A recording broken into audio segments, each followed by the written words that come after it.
kita akan menjelaskan tentang surat lamaran. Surat lamaran itu dapat berisikan surat lamaran dengan tulisan untuk mengukur kerapihan seseorang terhadap sesuatu, lampiran berisi ijazah pendidikan formal untuk mengukur pengalaman pendidikan, dan kemudian bisa juga berupa formulir atas pertanyaan tertentu atau pernyataan tertentu seperti agama, partai politik, tempat, dan lain-lain gitu.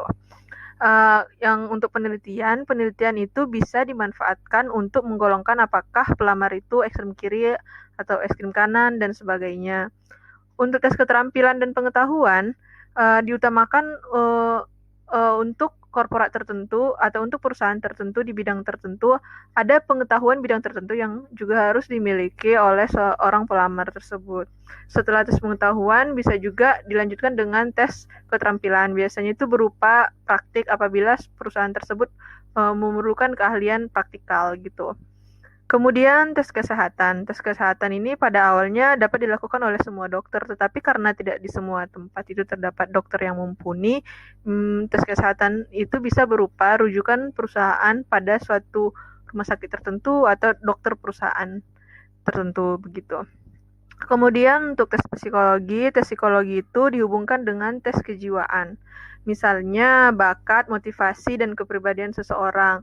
Meskipun hasil tes psikologi ini sebenarnya dipengaruhi oleh hal-hal eksternal, tapi tes psikologi ini masih dipakai oleh banyak organisasi, baik itu perusahaan maupun instansi pemerintahan.